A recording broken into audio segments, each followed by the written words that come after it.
What's up, Dark Horses, and welcome back to another video.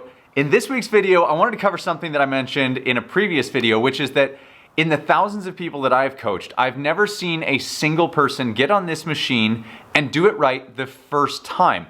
What that means is that there are tons of errors that can come when you are on this machine, and yet it can be very hard to know which ones you may be doing and how they're holding you back, and also how do you fix them so that you can get better workouts. So today we're gonna cover 3 of the most common errors that I see that tend to, I would say they make up about 80% of the issues that we see on the machine. We're gonna cover those 3 problems today, and more importantly, how to fix them. Let's get inside.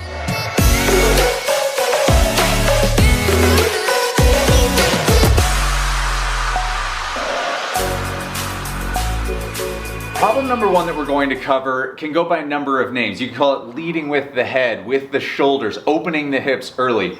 Basically, it's that the first move you make is here, as opposed to a push of the leg. Now, why is that a problem? Well, because it breaks the sequence of the movement, and once that's happened, you've basically taken your legs out of the equation for the stroke, and the legs are the largest force production muscle group in your body in the rowing stroke. So if we open those shoulders, we limit what the legs are able to do, which means that we've now taken away one of the most critical work elements in the stroke.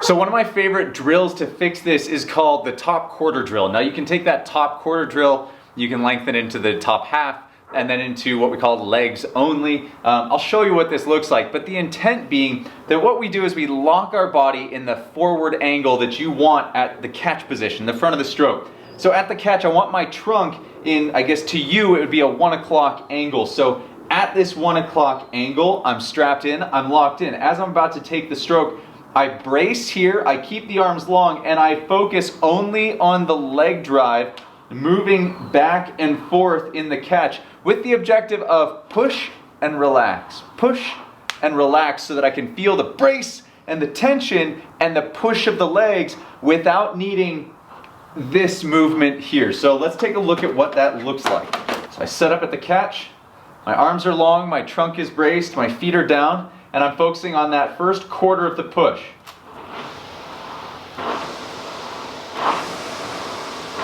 Notice that my trunk angle, my body isn't moving, my arms aren't breaking, and I'm just sliding in and out and using the push of the legs to give myself tension. From there, I can lengthen it into top half,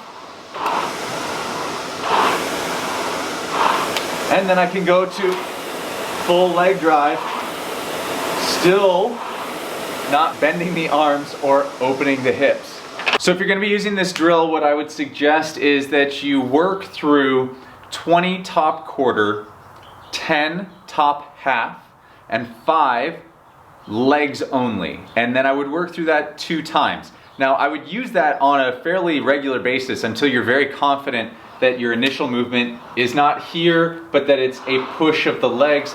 So use that as frequently as you need, but that's the system I would use. 20, 10, 5. 20 top quarter, 10 top half, 5 legs only. So the second most common problem that I see is on the recovery, and I like to call it over the hump rowing. Essentially what it is that as the hands travel forward, the knees bend first and the hands come up and over, so that they're having to go up and over this hump.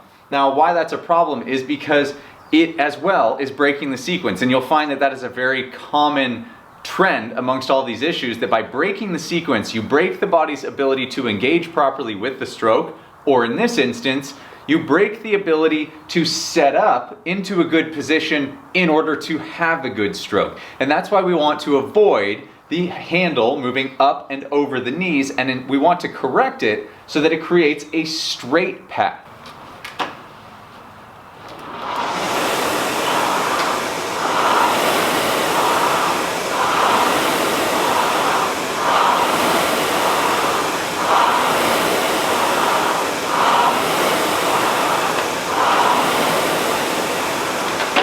So one of my all-time favorite drills is what we're gonna use to fix this handle up and over the hump that we see on the recovery. And what that drill is, they're called Paws Drills. Now, the Paws Drill is versatile. You can use it any number of ways. For this specific instance, what we are going to institute is a pause at what's called arms and body over. So what this looks like is that I would take a stroke, release the hands, close the hips, and pause. My arms and body are over my legs, if you will. And I'm gonna pause here for, depending, if you don't have a coach, I would say a 5 count, a slow 5 count, not a fast 5 count. The objective is that you are giving yourself time to get into position where your normal habit is to break the knees. We want to avoid that so that the legs stay straight, get the arms and body over, pause for 5, and then continue into the next stroke.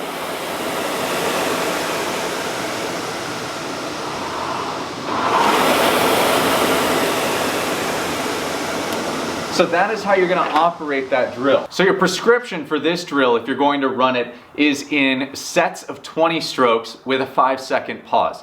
Now, to ensure you have a 5-second pause, I would have a clock, if you can, on the wall in front of you, or a very slow count, or have a coach counting for you, but you'd be amazed how quickly that pause starts to reduce to 2 seconds, or 1 second, or half a second, when 5 is really what I want. I want to give you time to sit there and think about being in the right position. So as many sets of 20 strokes as you need until you can permanently fix this issue. Now, problem number 3, I like to call collapsing at the catch. The catch is the most important part of the stroke. It's the front of the stroke in the moment where we are loading to explode. Now, if I'm collapsing, it can come out in any number of ways. Number 1 would be that the hips are sliding underneath my shoulders and seat is coming up and hitting my heels. Another way would be collapsing my posture, meaning rounding my back as I come forward. A third could be that the knees are splitting to get further into the catch. All of those are displays of the body collapsing into the catch position. Why is that a problem? Well, because if the body collapses in the moment when my body is supposed to be tensing, getting into position, ready to push, it's never going to feel like I have connection to the machine. Now, the way to know if this is you, now you may not be able to identify which of those you're doing, but if you catch yourself saying, man, the machine just never gives me any resistance, or I can't feel any resistance, and no matter how much I move, it just doesn't feel like it gives me a good workout. All of those things might be a trigger to let you know that you are collapsing in some way at the catch. And so we want to be able to repair that, fix it, so that you can get connection to the machine, because that is how you get work done. That's how you get a great workout.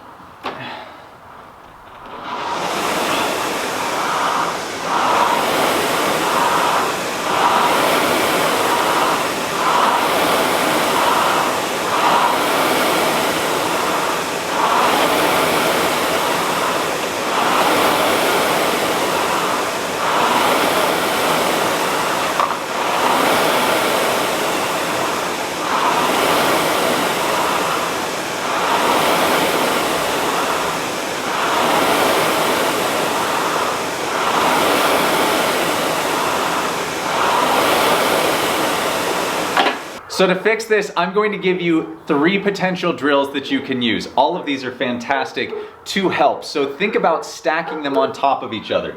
Number 1 is strapping into your machine, grabbing your handle, and walking yourself through a catch checklist.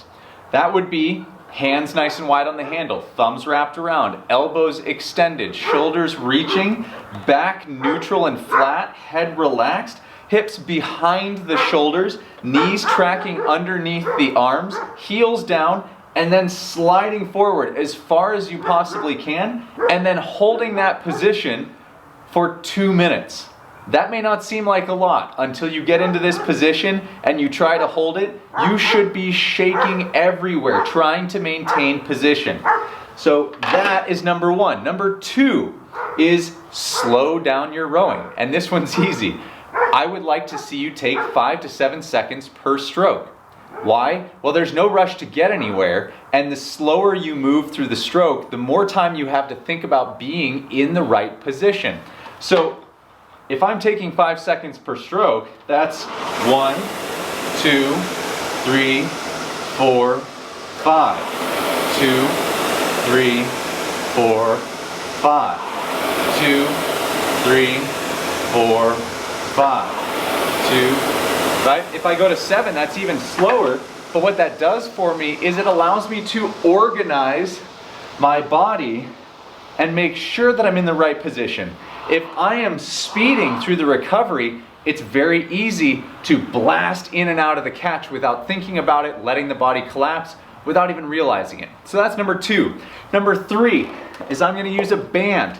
I'm going to set myself at the deepest catch position that I can achieve, and then I'm going to take this band or a rope or whatever you've got, and I'm going to tie it around the slide of the machine, then tie it down.